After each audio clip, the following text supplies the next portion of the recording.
দেশে হাম ও উপসর্গ নিয়ে দীর্ঘ হচ্ছে মৃত্যুর মিছিল। রাজশাহী, বরিশাল ও ময়মনসিংহ মেডিকেলে 24 ঘন্টায় প্রাণ গেছে আরও 8 শিশুর। জুলাই আন্দোলনে শহীদ আবু সাইদ হত্যা মামলার রায় পড়া চলছে ট্রাইব্যুনালে। ন্যায় বিচারের প্রত্যাশা পরিবারের। আমরা আশা করি এই রায় প্রদানের পর আইন শৃঙ্খলা বাহিনী দ্রুত সময়ের মধ্যে তাদেরকে গ্রেপ্তার করে এই রায় কার্যকর করবে দ্রুত সময়ের মধ্যে। বেলা বাড়ার সাথে ভোটার কিছুটা বেড়েছে শেরপুর 3 আসনে। বগুড়া 6 আসনে আশানুরূপ 9 উপস্থিতি। এখন পর্যন্ত পরিবেশ শান্তিপূর্ণ।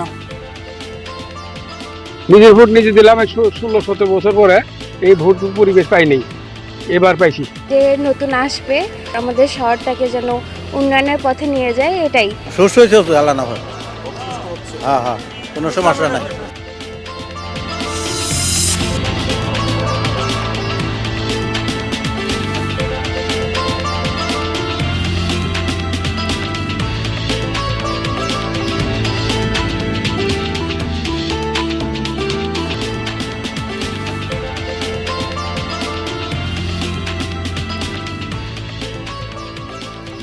দর্শক, আমন্ত্রণ সংবাদ সারাদেশে, সঙ্গে আছি আমি ছোয়া খন্দকার। আর এতক্ষণ শিরোনাম দেখছিলেন। হামের উপসর্গ নিয়ে গত 24 ঘন্টায় রাজশাহী, বরিশাল ও ময়মনসিংহ মেডিকেলে 8 শিশু মৃত্যু হয়েছে। এর মধ্যে রাজশাহীতেই প্রাণ গেছে 4 শিশুর। এ নিয়ে জানুয়ারি থেকে এখন পর্যন্ত রাজশাহীতে চিকিৎসাধীন অবস্থায় মৃত্যু হলো 60 জনের। মেডিকেল কলেজ হাসপাতালের আইসিইউতে হামের উপসর্গ নিয়ে চিকিৎসাধীন শিশুদের অনেকের ক্ষেত্রে অ্যান্টিবায়োটিক সহ কিছু গুরুত্বপূর্ণ ওষুধ কাজ করছে না, জানিয়েছেন চিকিৎসকরা। এদিকে 24 ঘন্টায় ময়মনসিংহ মেডিকেলে 2 শিশু ও বরিশাল শের-ই-বাংলা মেডিকেলে আরও 2 শিশু মৃত্যু হয়েছে। রংপুর ও চট্টগ্রাম বিভাগেও বাড়ছে হামে আক্রান্ত রোগীর সংখ্যা, যাদের বেশিরভাগই শিশু। আজ পঞ্চম দিনের মতো দেশের 18 জেলার 30 উপজেলায় চলছে বিশেষ টিকাদান কর্মসূচি। আগামী 20 এপ্রিল থেকে দেশ জুড়ে শিশুদের টিকা দেয়া হবে বলে জানানো হয়েছে। শিশু ডাক্তার যখন দেখালাম টিকিট কেটে, তখন ডাক্তার আমাদেরকে শিওর দিল যে এটা হাম ধরেছে। আমার বাবুকে ভর্তি করেছে আজ 6 দিন হলো, মানে কোনো ট্রিটমেন্ট নাই, কোনো ওষুধপাতি নাই, একটা ইনজেকশনও আমরা এতদিনে পাই নাই। আমরা আজ 2 দিন হলে আসছি, ঠান্ডা জ্বরের জন্য ভর্তি হয়েছি। জায়গা পাওয়া যাচ্ছে না, খুবই কষ্টকর ব্যাপার একটা। এখানে তো আমরা জ্বর ঠান্ডা নিয়ে আসছিলাম, জ্বর ঠান্ডার চিকিৎসা হচ্ছে এখন। রক্ত ব্লাড সব পরীক্ষা করেছি, তো ওই রক্ত চিকিৎসাটাই চলছে এখন। হাম পরিস্থিতির আরও খবর জানাতে ময়মনসিংহ থেকে যুক্ত হচ্ছেন সহকর্মী হোসেন শাহিদ। শাহিদ, হামের উপসর্গ নিয়ে হাসপাতালে নতুন করে কতজন রোগী ভর্তি হয়েছে, আর চিকিৎসাধীনদের বিষয়ে চিকিৎসকরা কি বলছেন? ময়মনসিংহ মেডিকেল কলেজ হাসপাতালে হামের উপসর্গ নিয়ে গত 24 ঘন্টায় আরও 24 জন রোগী ভর্তি হয়েছেন এবং পরে আরও 2 জন ভর্তি হয়েছেন। তো এই অবস্থায় ময়মনসিংহ মেডিকেল কলেজ হাসপাতাল যেহেতু একটি টার্সিয়ারি লেভেল হাসপাতাল, এখানে শুধুমাত্র যে ময়মনসিংহের রোগী ভর্তি হন তা নয়, আশপাশের আরও 5-6টি জেলার রোগীরা এখানে আসেন। আর আজকে গত 24 ঘন্টায় যে 2 জন মারা গিয়েছেন, এর মধ্যে একজনের বাড়ি হচ্ছে নেত্রকোনায়, অপর আরেকজনের বাড়ি ময়মনসিংহের ত্রিশাল উপজেলায়। চিকিৎসকরা যেটি বলছেন যে যেহেতু হামের যে পরিস্থিতি এটি দিন দিন এখনো কমছে না, বাড়ছে, সেহেতু এই ভাইরাসটি ছড়িয়ে যাচ্ছে। ছড়িয়ে যাওয়ার কারণে বিভিন্ন রোগীর সংখ্যা, বিভিন্ন এলাকায় রোগীর সংখ্যা কিন্তু বাড়ছে। তবে আজকে কিছুক্ষণ আগে আরেকজন রোগী মারা গেছেন, কিন্তু তার যে মৃত্যু বিষয়টি এটি আগামীকালকে 24 ঘন্টার হিসাবের সাথে যুক্ত হবে। তো আমরা বলতে পারি যে গত 26 বা 27 ঘন্টার মধ্যে এই ময়মনসিংহ মেডিকেল কলেজ হাসপাতালে 3 জন মারা গিয়েছেন। তো চিকিৎসকরা যেটি বলছেন যে যারা অভিভাবকরা রয়েছেন তাদেরকে আরও সচেতন হতে হবে এবং সচেতন হয়ে এই রোগের লক্ষণ দেখা গেলে বা উপসর্গ দেখা গেলে অবশ্যই সাথে সাথে হাসপাতালে ভর্তি করতে হবে। এবং যারা আসছেন হামের উপসর্গ নিয়ে, প্রত্যেককে তাদেরকে বিভিন্ন ধরনের এই হামের যে টেস্ট, সেই টেস্টের জন্য দেওয়া হচ্ছে এবং সেই টেস্ট পজিটিভ হলে তারা হাম আক্রান্ত রোগী বলছেন। কিন্তু এর আগে যারা টেস্টের পজিটিভ আসার আগে যারা আছেন, উপসর্গ নিয়ে ভর্তি বলা হচ্ছে এবং অনেকেরই দেখা গেছে যে এই হাসপাতালে যে আইসোলেশন ওয়ার্ড আছে, এখানে কিন্তু রোগীর সংখ্যা বাড়ছে এবং চিকিৎসক এবং নার্সের সংখ্যাও বাড়ানো হয়েছে। মানে সর্বোচ্চ চেষ্টা করা হচ্ছে হাসপাতাল থেকে চিকিৎসা দেওয়ার। অনেক ধন্যবাদ শাহিদ আপডেট দেওয়ার জন্য। জুলাই আন্দোলনের প্রথম শহীদ আবু সাইদ হত্যা মামলার রায় পড়া চলছে। ট্রাইব্যুনালের কাছে ন্যায় বিচার চেয়েছে তার পরিবার। বহুল আলোচিত এই মামলায় বেগম রোকেয়া বিশ্ববিদ্যালয়ের সাবেক ভিসি হাসিবুর রশিদ, সাবেক প্রক্টর শরীফুল ইসলাম, পুলিশের সাবেক এএসআই আমির হোসেন, সাবেক কনস্টেবল সুজন চন্দ্র রায় সহ 30 জনের বিরুদ্ধে রায় ঘোষণা করা হবে। যাদের মধ্যে গ্রেফতার 6 জন, তাদের ট্রাইব্যুনালে হাজির করা হয়েছে। বাকি 24 আসামি পলাতক। প্রসিকিউশন বলছে সাক্ষীদের জবানবন্দি ও দালিলিক তথ্যপাত্রে তারা মামলা প্রমাণে সক্ষম হয়েছেন। তবে আসামি পক্ষের আইনজীবীরা তাদের মক্কেলদের খালাস চেয়েছেন ট্রাইব্যুনালের কাছে। গত বছরের 24 জুন তদন্ত প্রতিবেদন দাখিল করা হয়। পরে 6 আগস্ট অভিযোগ গঠন করে 27 আগস্ট থেকে শুরু হয় আবু সাইদ হত্যা মামলার বিচার। তদন্ত কর্মকর্তা সহ সাক্ষ্য দেন 25 জন।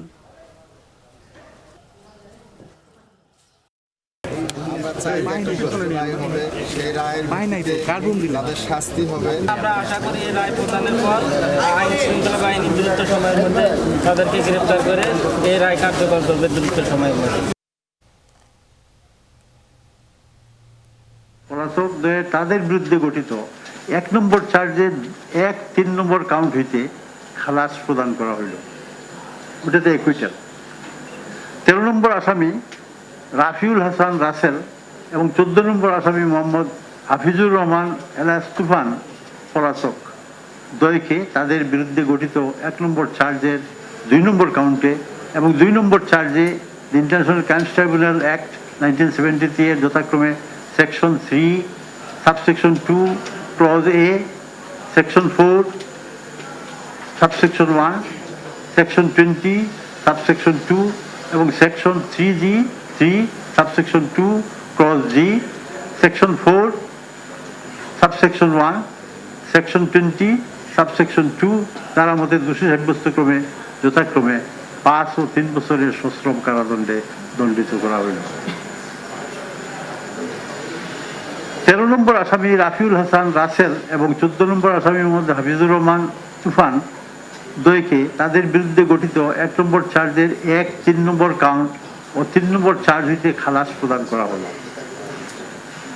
15 নম্বর আসামি মোহাম্মদ মনিরুজ্জামান পলাতক এর বিরুদ্ধে গঠিত 1 নম্বর চার্জে 2 নম্বর কাউন্ট এবং 2 নম্বর চার্জে ইন্টারন্যাশনাল ক্রাইমস ট্রাইব্যুনাল অ্যাক্ট 1973 এর যথাক্রমে section 3 subsection 2 clause A, section 4 subsection 1, section 20 subsection 2 এবং সেকশন 3 সাবসেকশন 2 ক্লজ জি এবং সেকশন 4 সাবসেকশন 1 এবং সেকশন 20 সাবসেকশন 2 দ্বারা মতে দোষী সাব্যস্ত ক্রমে 3 বছরের সশ্রম কারাদণ্ডে দণ্ডিত করা হলো। 15 নম্বর আসামি মোহাম্মদ মনিরুজ্জামান পলাতক তাকে তার বিরুদ্ধে গঠিত 1 নম্বর চার্জের 1-3 নম্বর কাউন্ট হইতে খালাস প্রদান করা গেল। 16 নম্বর আসামি পামেল বড়ুয়া পলাতক এর বিরুদ্ধে গঠিত 1 নম্বর চার্জের 2 নম্বর কাউন্ট এবং 2, 3, 4 নম্বর চার্জে ইন্টারন্যাশনাল ক্রাইমস ট্রাইব্যুনাল অ্যাক্টের section 3 subsection 2 clause A, section 4 subsection 1, section 20 subsection 2 এবং section 3 subsection 2 clause G, section 4 subsection 1, section 20 subsection 2 দ্বারা মতে দোষী সাব্যস্ত ক্রমে 10 বছরের কারাদণ্ডে দণ্ডিত করা হলো।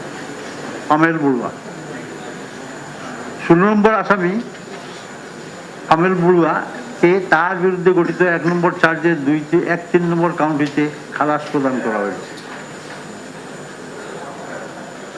17 নম্বর আসামি মোহাম্মদ মাহফুজুর রহমান শামীম পলাতক, 18 নম্বর আসামি মোহাম্মদ ফজলে রাব্বি এলাস গ্লোরিয়াস ফজলে রাব্বি পলাতক, 19 নম্বর আসামি মোহাম্মদ আখতার হোসেন পলাতক, 20 নম্বর আসামি সেজান আহমেদ এলাস আরিফ পলাতক, 21 নম্বর আসামি ধনঞ্জয় কুমার এলাস ফগট পলাতক, 22 নম্বর আসামি বাবুল হোসেন পলাতক কে তাদের বিরুদ্ধে গঠিত 1 নম্বর চার্জে 3 নম্বর কাউন্টে এবং ইন্টারন্যাশনাল ক্রাইমস ট্রাইব্যুনাল অ্যাক্টের 1973 এর section 3 subsection 2 clause A, section 4 subsection 1, section 3 subsection 2 দ্বারা মতে দোষী সাব্যস্ত ক্রমে প্রত্যেককে 3 বছরের সশ্রম কারাদণ্ডে দণ্ডিত করা হলো। 17 নম্বর আসামি মোহাম্মদ মাহফুজুর রহমান শামীম পলাতক। 18 নম্বর আসামি মোহাম্মদ ফজলে রাব্বি এলাস গ্লোরিয়াস ফজলে রাব্বি পলাতক। 22 নম্বর আসামি বাবুল হোসেন পলাতককে তাদের বিরুদ্ধে গঠিত 1 নম্বর চার্জের 1, 2, 4 নম্বর কাউন্ট এবং 2, 3, 4 নম্বর চার্জে খালাস প্রদান করা হইল। 23 নম্বর আসামি মোহাম্মদ ইমরান চৌধুরী এলাস আকাশ এলাস দিশা এর বিরুদ্ধে গঠিত 1 নম্বর চার্জের 3 নম্বর কাউন্টে ইন্টারন্যাশনাল ক্রাইমস ট্রাইব্যুনাল অ্যাক্টে 1973 এর এক section 3 subsection 2 clause A, section 4 subsection 1, section 20 subsection 2 দ্বারা মতে দোষী সাব্যস্তক্রমে 5 বছরের সশ্রম কারাদণ্ডে দণ্ডিত করা হইল। দর্শক, শেরপুর 3 আসনে এবং বগুড়া 6 আসনে নির্বাচনের ভোট গ্রহণ চলছে। বেলা বৃদ্ধির সাথে সাথে কেন্দ্রগুলো বাড়ছে ভোটার উপস্থিতি। আমরা প্রত্যেক কেন্দ্রেই যাব, খবরাখবর জানবো। প্রথমে একটু যেতে চাই সহকর্মী আদিল মাহমুদ উজ্জ্বলের কাছে। তিনি এই মুহূর্তে রয়েছেন শেরপুর 3 আসনের। খবর জানাবেন, নির্বাচনের সার্বিক পরিবেশ কেমন দেখছেন আদিল, এবং ভোটার উপস্থিতি এখন কেমন সেটি জানাবেন।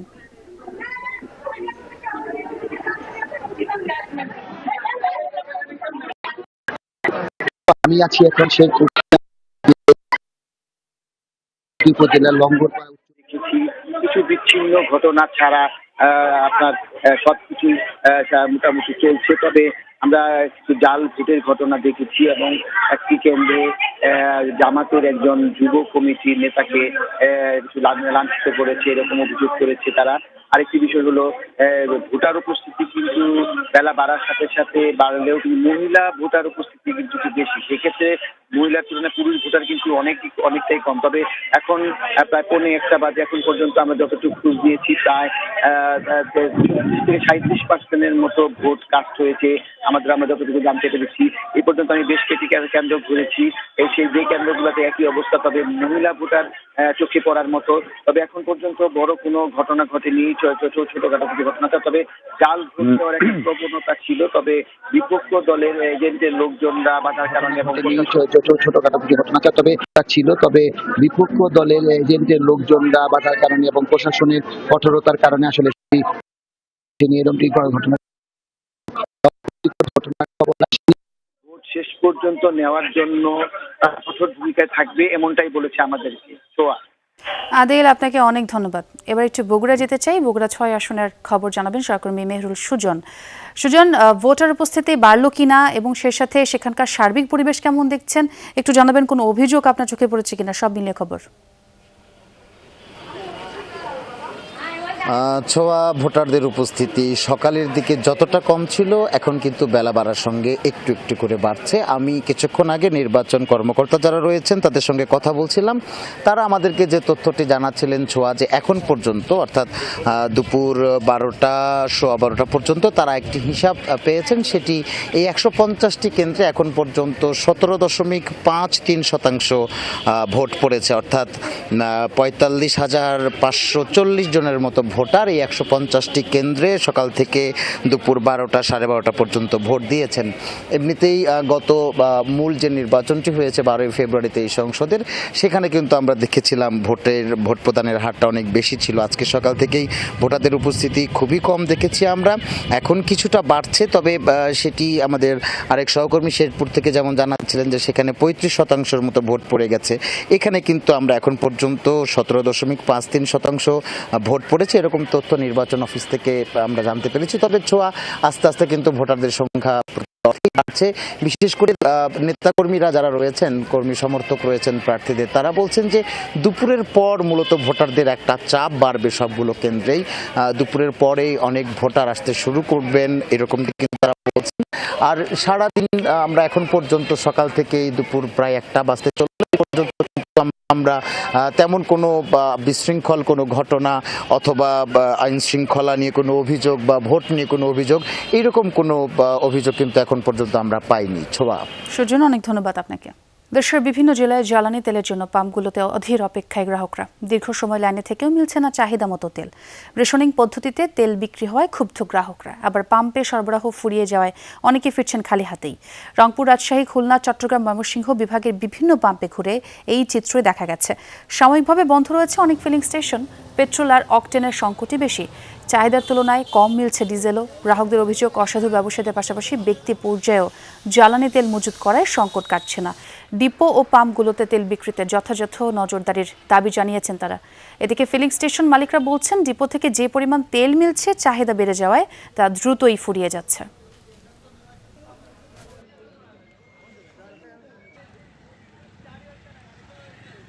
কোথাও যাইতে পারি না এই তেলের সংকটের কারণে।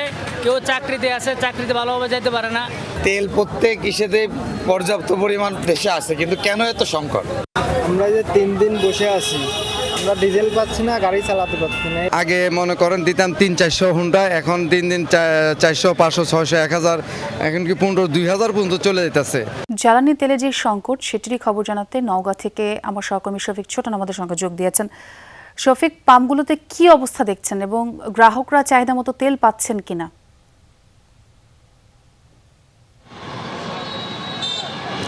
ছোঁয়া, পরিস্থিতি আগের মতোই, কোনো পরিবর্তন নেই। চাহিদা মতো তেল পাচ্ছেন না গ্রাহকরা। এই মুহূর্তে আমি নওগাঁ শহরের সাকিব ফিলিং স্টেশনে আছি। এখানে তেল দেওয়া শুরু করেছিল সকালে, কিছুক্ষণের মধ্যেই প্রায় 3500 লিটার অকটেন শেষ হয়ে গেছে। এরপর থেকে অকটেন, ডিজেল, পেট্রোল কোনোটিই নেই। সামান্য কিছু ডিজেল মজুদ আছে, কর্তৃপক্ষ বলছে সেটিও অল্প কিছুক্ষণের মধ্যে হয়তো শেষ হয়ে যাবে, এমনটি বলা হচ্ছে। এবং আমরা দেখেছি যে এখানে সকাল থেকে নয়, গতকাল সন্ধ্যা থেকে মোটরসাইকেল নিয়ে মানুষ অপেক্ষা করেছে সারা রাত, এবং রাতভর অপেক্ষার পরে তেল পেয়েছে 500 টাকার। এভাবে আসলে এক পাম্প থেকে আরেক পাম্পে ছোটাছুটি করে কিছু মানুষ তেল সংগ্রহ করছে। জরুরি প্রয়োজন ছাড়া আসলে তেল নিতে আসছেও আমরা মানুষকে দেখেছি, এবং অনেকে ভোগান্তিতে পড়েছে এরকমও দেখেছি। একজনের সঙ্গে একটু কথা বলি। আপনাদের আসলে কি কি সমস্যা হচ্ছে এই তেল না পাওয়ায়? আমরা তো একটা প্রাইভেট প্রতিষ্ঠানে জব করি, একটা কোম্পানিতে। তো আমাদের প্রায় দেখা যায় যে 2 থেকে 3 লিটার তেল লাগে, মোটামুটি 350 থেকে 400 টাকা তেল। কিন্তু এই তেলটা আমরা আমাদের যেটা প্রয়োজন, এই প্রয়োজন অনুযায়ী আমরা তেলটা পাচ্ছি না। যার কারণে আমরা যেহেতু কোম্পানিতে জব করি, আমাদের বিভিন্ন ধরনের সমস্যা হচ্ছে। আমাদের যে ভিজিটিং যে টাইম থাকে, এই টাইমটা আমরা ফিলফিল করতে পারতেছি না। আমাদের যেখানে ট্যুর থাকতেছে, যেসব জায়গাতে ভিজিট থাকতেছে, আমরা নির্দিষ্ট টাইমে পৌঁছাতে পারতেছি না। যার কারণে আমরা কাজ সঠিকভাবে করতে পারতেছি না। এই সমস্যাগুলো হচ্ছে আমাদের। অসংখ্য ধন্যবাদ। ছোঁয়া, আসলে বিষয়টি হলো যে এখানে জেলা প্রশাসনের পক্ষ থেকে একটি অ্যাপ চালু করা হয়েছে, ফুয়েল অ্যাপ, কিন্তু সেটিও খুব একটা কাজে দিচ্ছে না। একটি পাম্পে তেল দেওয়া শুরু করলে হুমড়ি খাচ্ছেন যারা জ্বালানি তেলের জন্য হন্যে হয়ে ঘুরছেন তারা, যার কারণে অল্প সময়ের মধ্যে তেল শেষ হয়ে যাচ্ছে, আর বেশিরভাগ পাম্প এখন তেল দেওয়া বন্ধ রেখেছে। সেই ভোগান্তির কথাই শুনছিলাম শফিক, অনেক ধন্যবাদ আপনাকে। দর্শক, এই ছিল সংবাদ সারা দেশে। এতক্ষণ যারা সঙ্গে ছিলেন সবাইকে ধন্যবাদ।